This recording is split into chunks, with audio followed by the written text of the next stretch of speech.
आता आम्ही रीडिंग हॉलला आलो आहे आणि आज आमचा पेपर आहे क्लास टेस्ट म्हणजे जे मार्क्स कन्सिडर नव्हतं पण प्रॅक्टिस इंटरनलला कन्सिडर होतं असं बोलतात, पण आय डोंट नाही माहिती आम्हाला. असं तर आम्हाला वाटतं गंडवतं आम्हाला अभ्यास करावा म्हणून. आम्ही करतो पण अभ्यास त्यासाठी तर आम्ही आलो. आम्ही म्हणून रीडिंग हॉलला आलो आहे. बघा आमची वही बघा अभ्यास करतोय.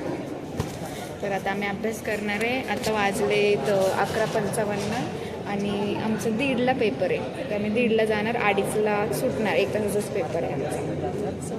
दॅट्स इट फॉर दिस. आणि आज आमचा बेसिक्स ऑफ आर्टिफिशियल इंटेलिजन्स. आम्ही AML स्टुडंट्स त्यामुळे आम्हाला असे subject basics of artificial intelligence, generative AI, subject FCSN fundamentals of computer काय सिस्टम. म्हणजे असे सब्जेक्ट आहेत ना आखरीत जाऊन त्याच्यात जाऊन आम्ही आता अभ्यास करतो. So that's it for this video. Bye.